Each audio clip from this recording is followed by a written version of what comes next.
Guys, thanks for giving me the opportunity to host this. We're going to be talking about the Husbandman episode, season 5, and Yahava, J, Jehovah, That's Jehovah's it. story. So we're going to be talking about those today. So let's start with Husbandman right away and get into it. So I want to do some of these questions are just going to be recaps so people can get back into that mindset for the episode. So in the episode for Husbandman, either one of you can take this, but it's kind of a softball. But what did you describe Husbandman as in the episode? Let me take softballs. Yeah, you got this, man.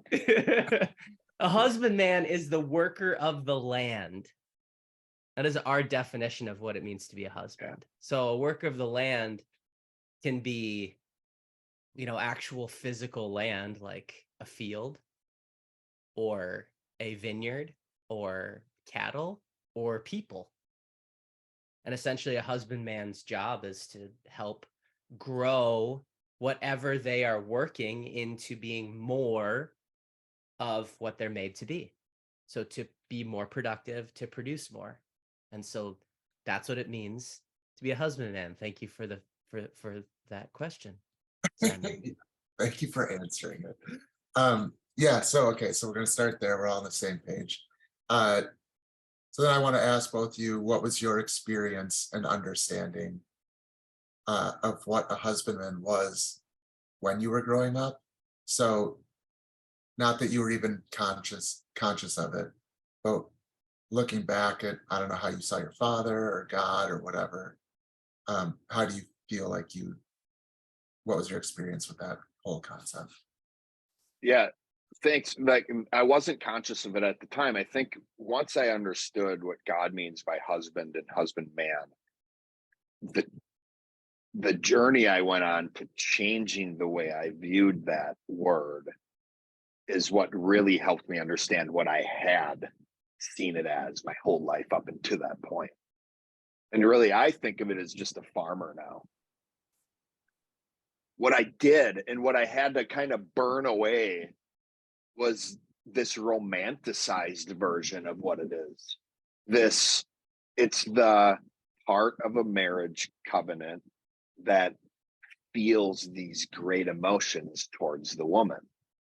That was all what it meant to be a husband. It was all about having this romantic, emotionally charged relationship with a woman, to the point where you at least think you want to spend the rest of your life with that person.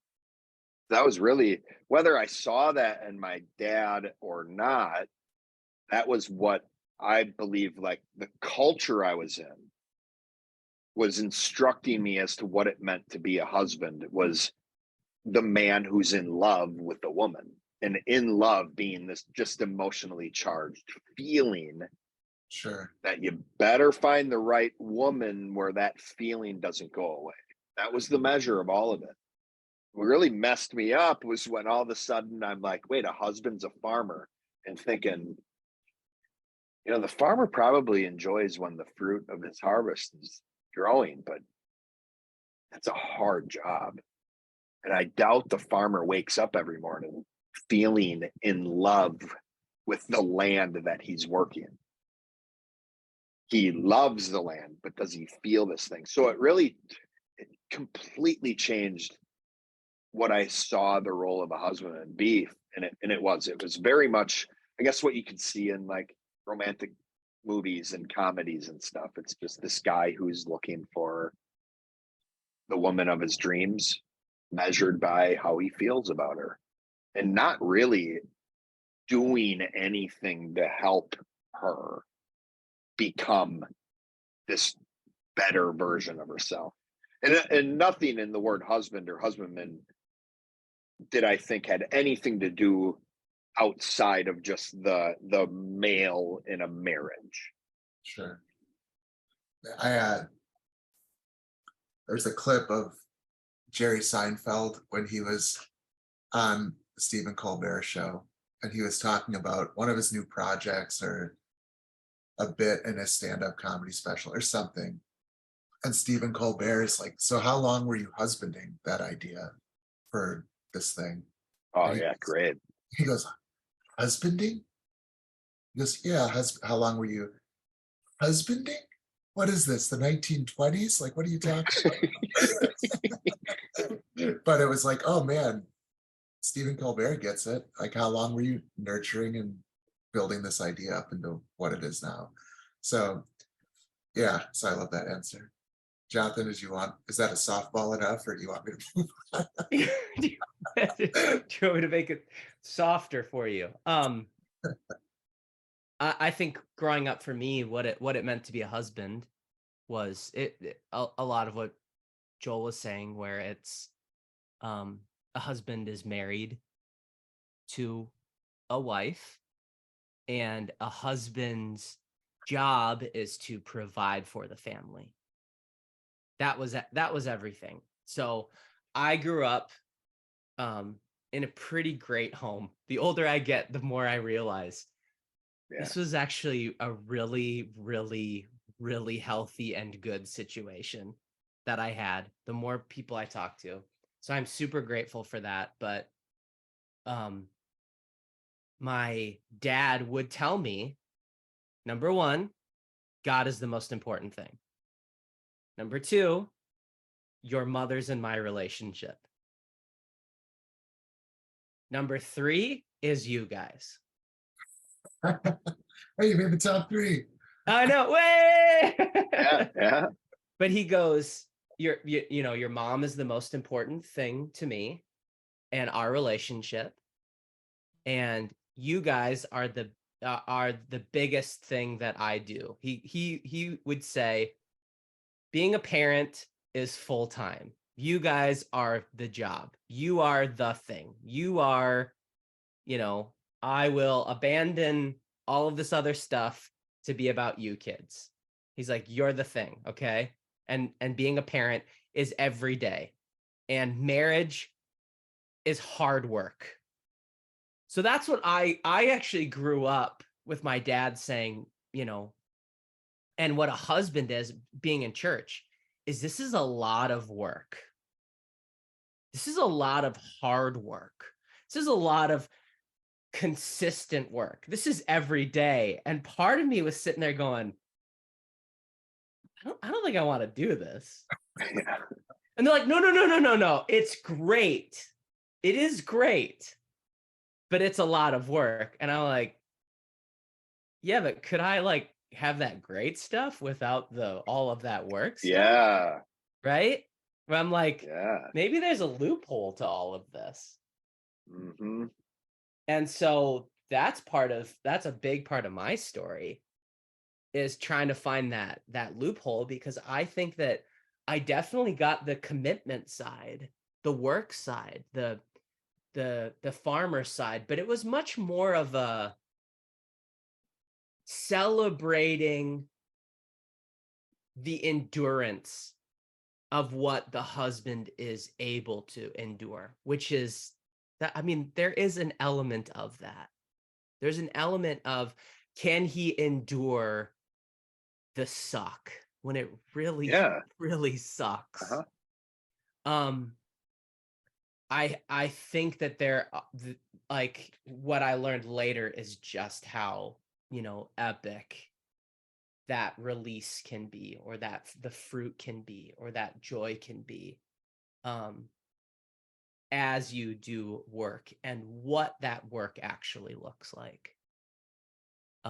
So yeah, so that was my experience. So I feel like now I have a much more full and both side type of perspective. Cool. Yeah. All right, so we covered, thank you guys for sharing.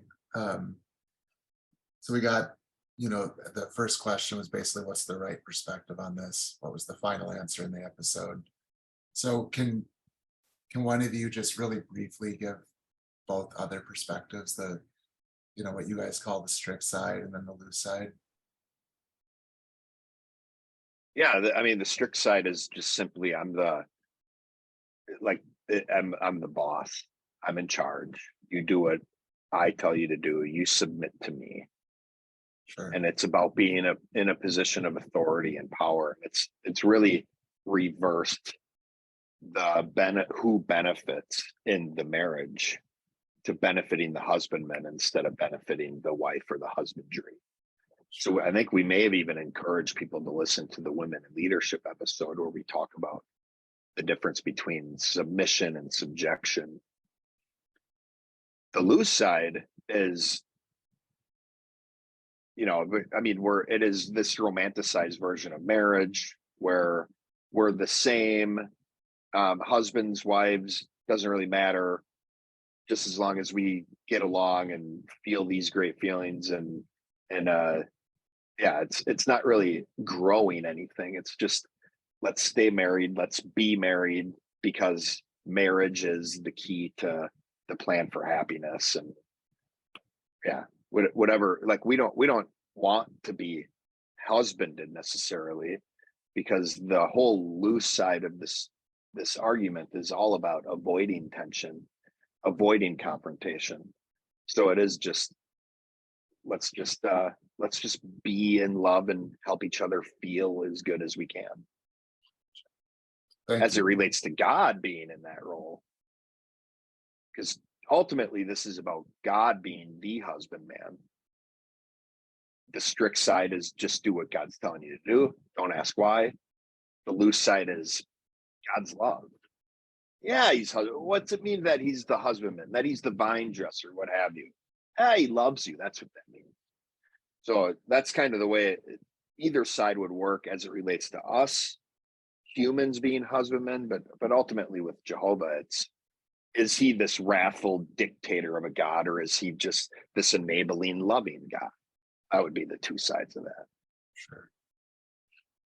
So which perspective do you feel like you see, including that, the first definition you gave? So out of those three, which one do you feel like you guys experienced the most going to church when you were growing up? Well, the strict side for me. And I do see this ebb and flow, or this kind of pendulum swing of either side. I think now a lot of the churches are embracing more of the loose side, and with this emergent church and this universalism perspective, really embracing this God is love and this buddy Christ perspective. But growing up for me, it was a lot more, I think the culture of Christianity 30, 40 years ago was a lot more on the strict side of things. And it was, the Bible Belt was a lot tighter back in those days. And so, and I also just, and for personally, I happened to grow up in a family that was attending a strict side, what a lot of people nowadays would refer to as a legalistic type church, which the strict side of the argument, another word you could use, is a legalistic type of church or perspective. So for me, it was very much what that looked like. It was very much like, don't do anything wrong or you'll get in trouble. God will be mad. That was my first perspective of my upbringing of what this looked like from God. Yeah. I think I had the pendulum. I think I did start much more strict, much more on that side, and then swung all the way to the other side. So I experienced two very, like, it was nothing too incredibly legalistic, like I never dressed up in a suit and tie to go to church. There was a little bit of a Sunday best thing earlier on. And behave well. And then I think later on it was just, it was much more God's loving. But I think for both, it was a lot of it was very abstract on both sides.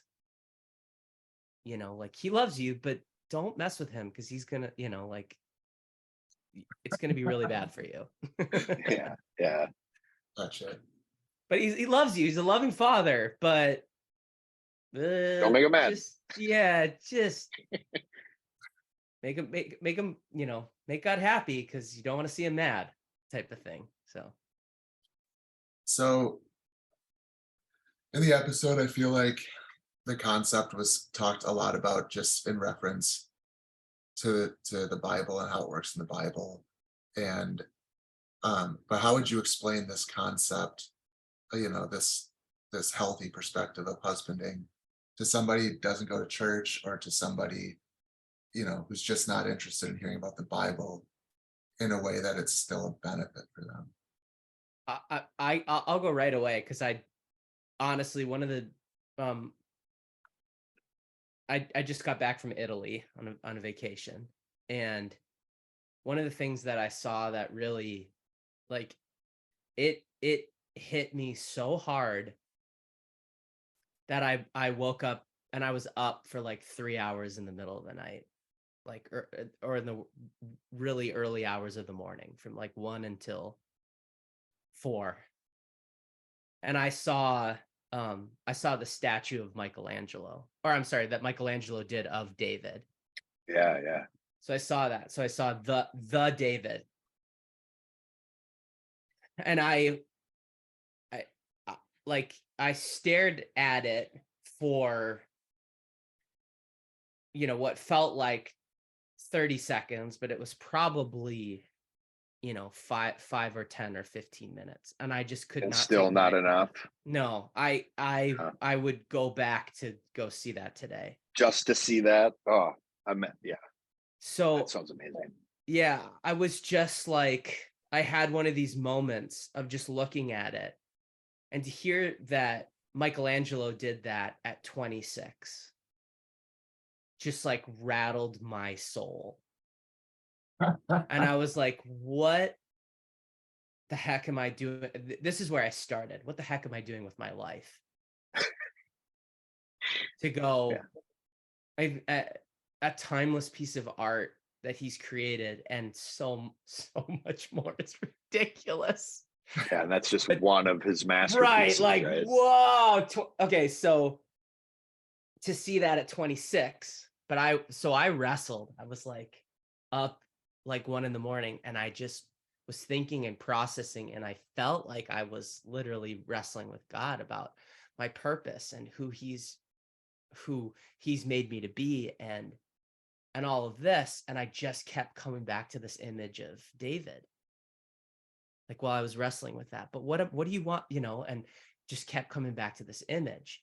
And after realizing it, I was like, okay, Michelangelo, this marble, this statue, this whole story of it begins with this rejected piece of marble that no one said was fit to be sculpted.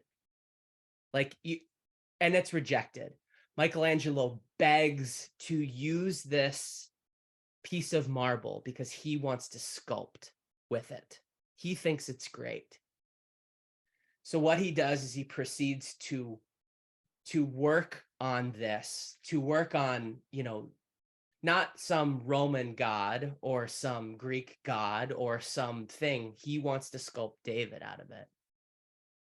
And so he lovingly sculpts this piece of marble that was rejected by everybody else to make it into a statue of a man who was after God's own heart.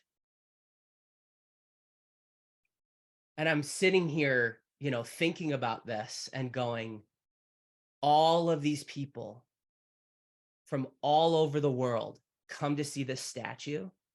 Why do they want to see this statue? Why is it? It's because that is what God is trying to do with us. We all feel like rejected pieces of marble all the time. And that in the morning, I felt like, at 1 a.m, maybe I'm a rejected piece of marble. If I haven't done this, maybe I've wasted my time. Maybe I've wasted my life. But God is the greatest artist, is the greatest sculptor of my purpose. And I cannot become what it is that I was made to be unless he is the sculptor of me. I cannot form myself into some sort of image that is going to be any sort of fulfilling at all. But God, the greatest artist in the history of humanity, sculpts Adam out of the dust and then breathes his own life into it, and he becomes a living soul. I was like laying in bed just going, could you imagine that statue coming to life in front of you? Where God breathes his life. It's like, no, that's infinitely more incredible. That is infinitely, like, that is seemingly unimaginable to me. But God's heart is to be a sculptor. He's the artist. And no one can become who God has made them to be without giving up control and allowing God to sculpt them into that image. And it is an image, and it is for the purpose of what the sculptor intended it to be, not what the piece of marble says that it's made to be. Because the marble starts off as being seemingly, rejected. So what I would describe now, husbanding is sculpting. Being a husband is being an artist.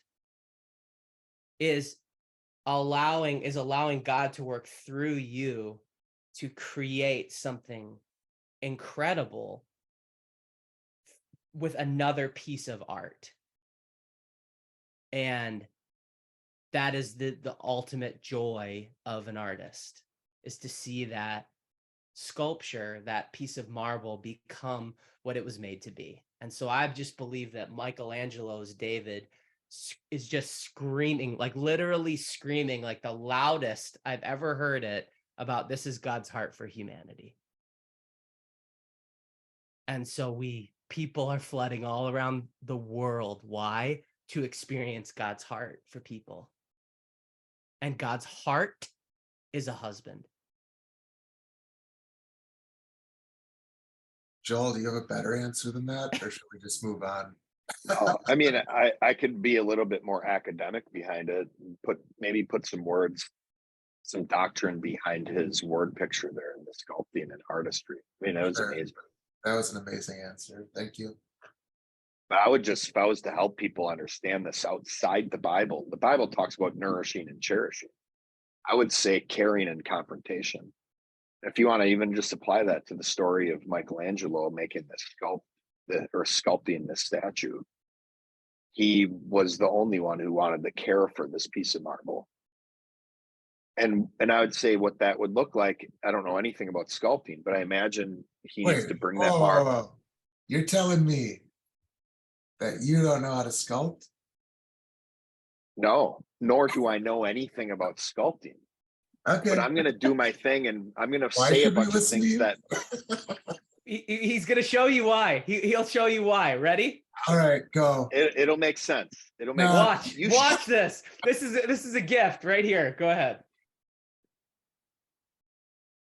David has to bring that piece of marble to the right environment for him to be able to work on it. He can't just leave it in the mountainside where they found it.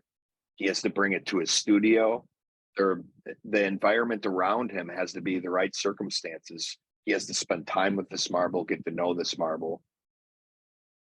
And that's the caring aspect of this, where when it comes to people, we don't grow unless we feel safe, unless we feel cared for. No one's better at that than Jehovah. And that's a picture of what husbandmen ought to be towards their husbandry, whether that's a farmer or a husband to his wife or a father to his children. Sure. But the real work of sculpting is what it's all about.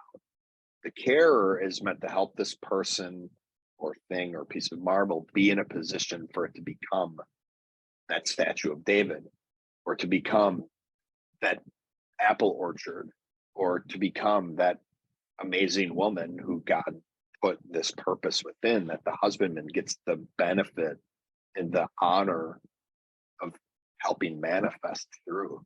So I'd say I would just for alliteration sake, caring and confrontation are two really easy things to remember as it relates to being a husband. The caring is what I do in order to help that husbandry feel safe. The confrontation, what that encapsulates is the sculpting itself, the sanding, the hammering, the chisels, the stuff that's a little bit painful. Painful. But we bear that pain when we're in a safe place. That pain we know is for our benefit when it's being done by a person we know we feel cared for by. And no one's better than both of those things than Jehovah. That's why we say he's such a loving father, right? The father who chastises his children, but is loving. We know he's a loving father because we feel more cared for and safe from him than anybody. And David sculpting this, or Michael's, we keep calling it David. Michelangelo sculpting David is a great picture of caring and confrontation. He cared for this piece of marble and he confronted it with a hammer and a chisel. But a sculptor, I could words. See? I comment. See? You're a word sculptor, Joel. Word sculptor. I'd say a doctrine sculptor, maybe not necessarily words. I think Jonathan used words in a way that was just pure artistry and poetry. I just commentated on his art. My art is to commentate on other people's art. And So also we say this. Yep. The commentary. I am a walking parenthetical comment. You're the plaque explaining the art that's underneath every statue and painting in a museum. So right, and honestly, the whole story of Michelangelo's work, it just doesn't. The story is not the same without a rejected piece of marble. I didn't know that until you shared today. That is so right? amazing. It is so amazing, and there was a little plaque beside the sculpture that explained that, and right off the bat, it's like, this is rejected. Oh, it's like, that's where this comes from. That makes that even better. And he begged to use it. Oh, give me that, please. And he begged. It's just like, this is worth the whole trip to Italy just to see this.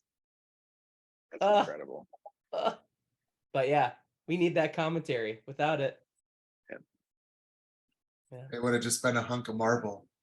It would have just been. That's right, Simon. You know what I mean? That's right. Man, that's so true. Would have just been a freaking block rock of marble in the middle of in a museum. Look at that. What do you call that piece? I call that rejected marble. What do you call that piece? That's Joel's sculpting. It's just a chunk of marble in a room. Yeah. That's great. Wow, that was a lot bigger of an answer from both of you than I expected. That's great. So then how do you think people having the correct view of what a husbandman is would make the world as a whole a better place, and why? Oh, I think first and foremost, the role of a man has been damaged so much. I think it helps men understand how they're meant to help people in a way that benefits everybody around them. Not just, you don't have to be married to be a husbandman. You can treat everybody with care and confrontation. And that would make the world a better place. Women are more excellent than men. And a lot of the damage and abuse we see in the world is at the hands of men not operating according to the way God had created men to operate. Now, yeah, so that's why I think it would be a massive change in the world just to get the men in the right position. And then to bring this back to Jehovah as well, for us to understand that the number one thing he desires to do is husband people. I think it opens up our understanding of Jehovah's heart. And we all love David, the story of David, being a man after God's own heart. How about everybody having an understanding of what that even looks like? Right. Could people explain what it means to be a man after God's own heart without understanding that Jehovah's number one desire is husbanding? I don't think so. So I think you get the men right, you get the men operating right, women won't be far behind because they're not behind in the first place. They're just waiting for men to be in the right position to help them flourish the way God intended them to be. Wait, what was the question? I forgot. Oh, what would be how would the world change if people understood husbanding? Yeah, would it make the world a better place to live, and why?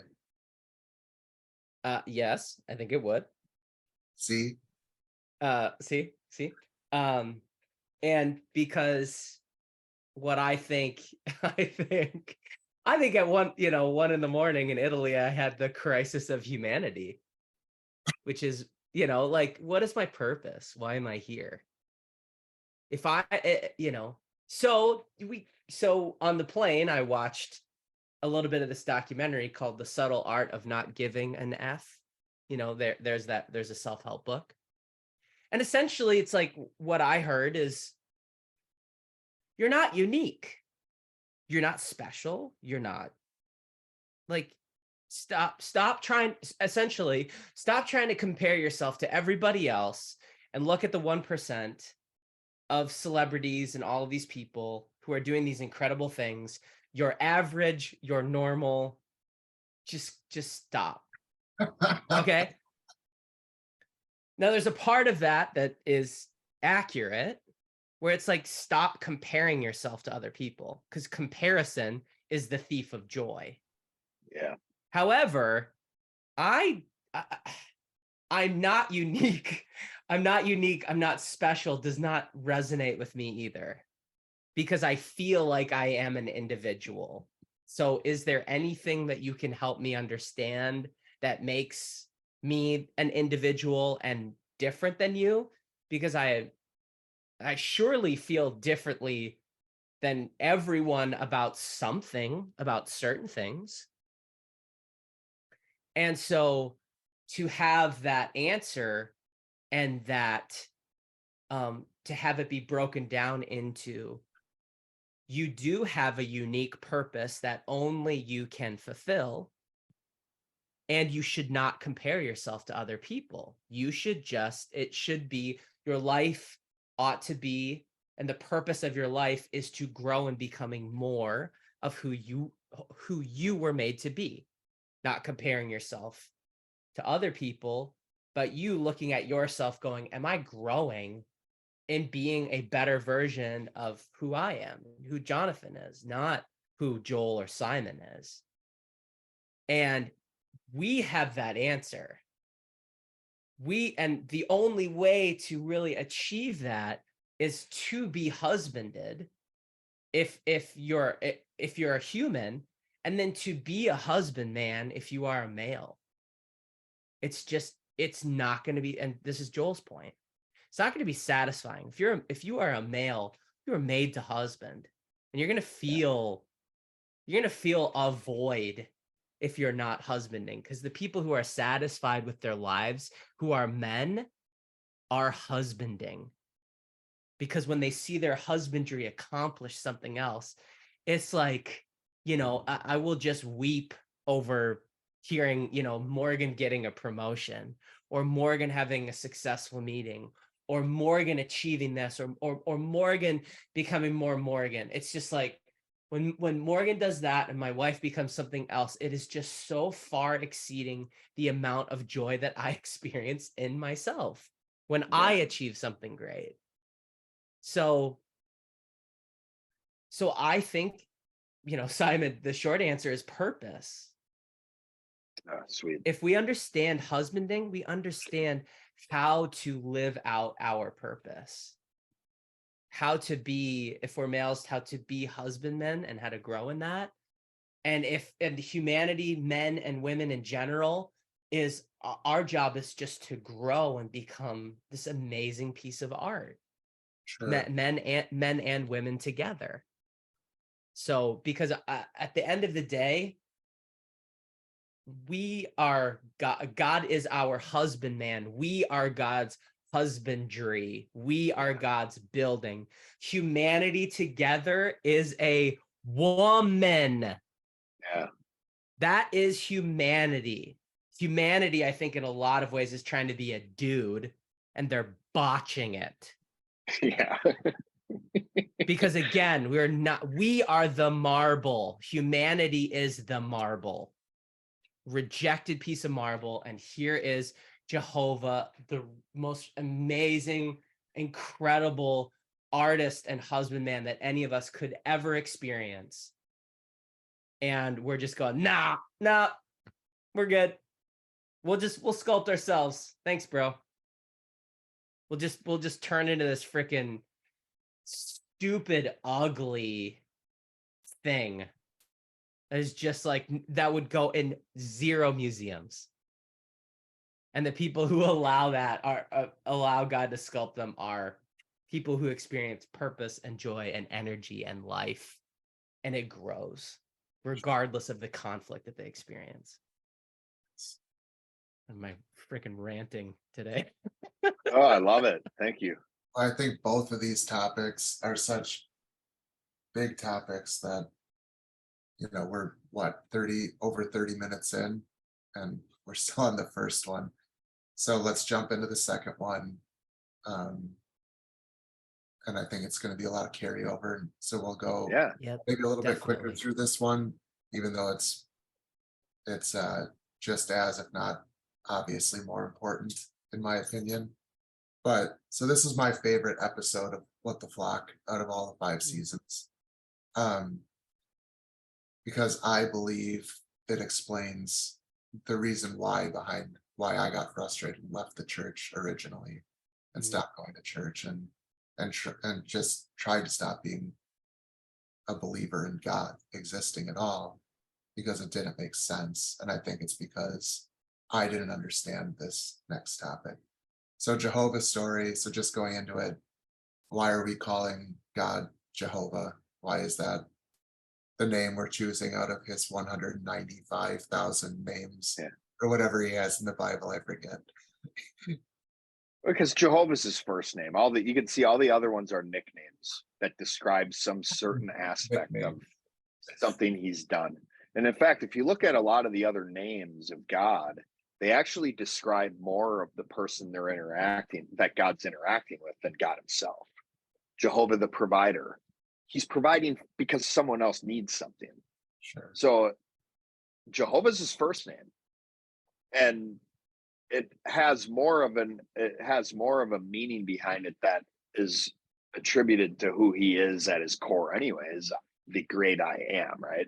The existing one, essentially saying he's the entity that's always been here, that always will be here. That's what Jehovah means. So that's his first name. It's what he says to Moses when Moses is like, who should I tell sent me?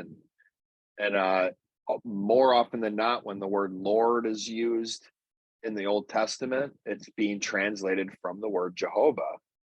So we call him Jehovah because the same as when I call my friends by their first name, it's me recognize, even just using your first name, Simon, has an implication of I know you and I'm treating you at the most personal level that I can treat a person.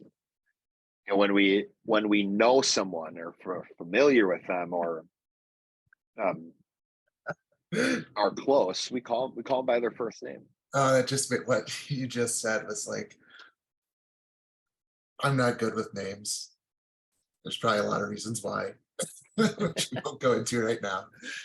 But it's for a different interview. Yeah, where we interview you. You're treating the person like as personally as you can, as far as addressing them goes. And a lot of times I run into people and I know I should know their names. And so all those people, and I don't. And so all those people become, hey man, hey dude, how you been? Yep. How many of us are treating God the same way just by calling him God? We don't know him any better than the guy down the road who I call dude. Right.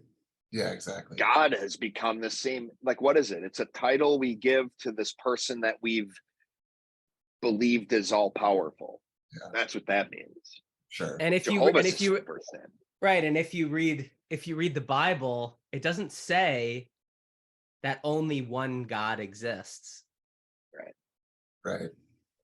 If you read the Bible, it says you shall worship the one true God, your God. Love the Lord your God with all your heart. That loving the Lord your God with all your heart, that God is, his name's Jehovah. Sure. Yeah. But there are many, many others, and God never goes, wait, I'm the only one.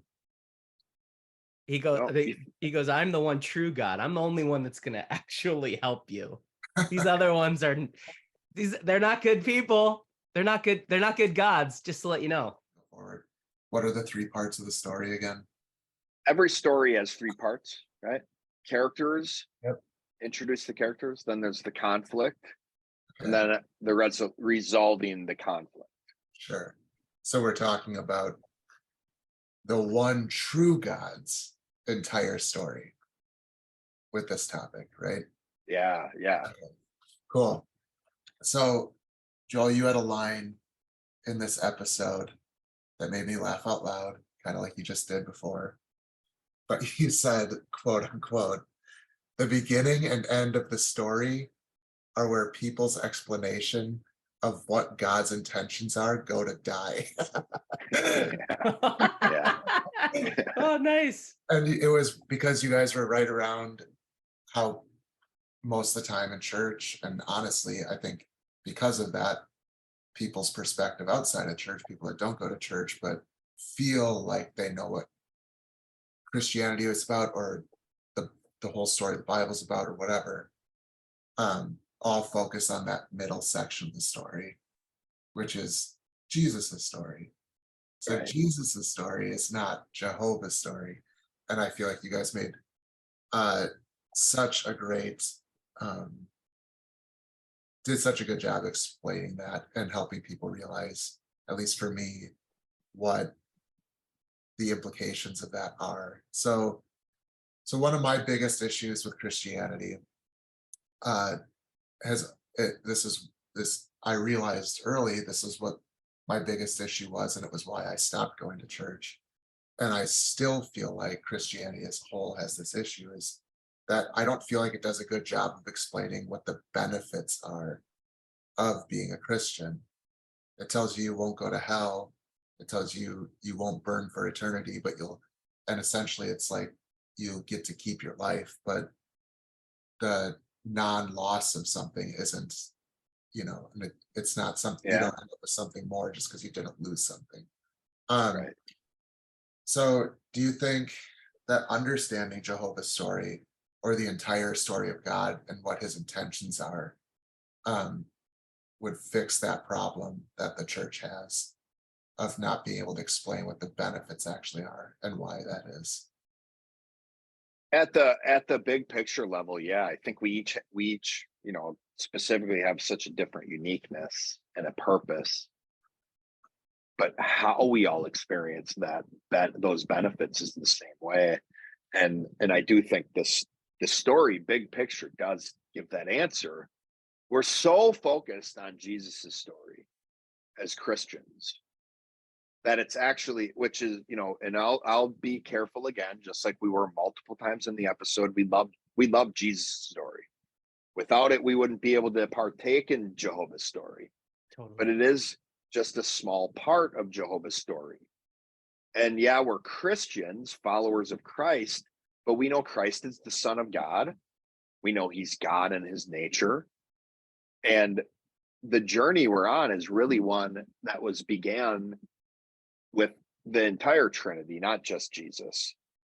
So as Christians, it makes sense that most of us are limited to what won't happen to us if we become Christians. I won't go to hell. And the reason is because what we can see Jesus' story as is it is this bridge between the conflict and the resolution of Jehovah's story. We love to say, and it's a great picture of Jesus being the bridge between Jehovah and humanity. Well, what that looks like in Jehovah's story, and the conflict is people don't want to be righteous, especially when they're in groups. The resolution is there will be a remnant of humanity that has proven they want to be righteous, that will spend eternity with Jehovah, fellowshipping with him as they're married to Christ. But it is that the conflict is the sin within us, that in the thought process, the flesh within us, that prevents us from wanting to be righteous. And the resolution that we're that remnant, it is Jesus that is paving that way. So we can celebrate and understand Jehovah's story as a whole without losing Jesus's story. And I'd want to let people know that we're not saying don't talk about Jesus. We're not saying you're talking too much about Jesus. I'm just saying you're not talking enough about Jehovah. Because Sure. right now we're talking about 4 books in the Bible instead of all 66. Mhm. That's why this argument goes to die at the beginning and the end of Jehovah's stories, because people don't even know why God created everything. Right. Why did he do it? People just want to talk about Adam and Eve falling and how sin entered the world. And people don't know how the Bible ends. Proof of that is every time someone uses the word heaven or hell as if it's our eternal destination, it's like, that's wrong. That's not even where we go. So yeah, I think it would clear up a lot as far as what the benefit is, because Jehovah's story defines within itself what the benefit is. It is this ability to be in a community, which we all desire to be, connected as unique individuals in a way where we're fellowshipping with the sculptor who created us into that purpose. Nice. That's it, man. I mean, the benefit is this is the, like, God's thing from the Garden of Eden for all of eternity. God's thing is to make people happy. Yeah. Like, Yep. Well, it sure doesn't feel like it sometimes. I know, Yeah. buddy.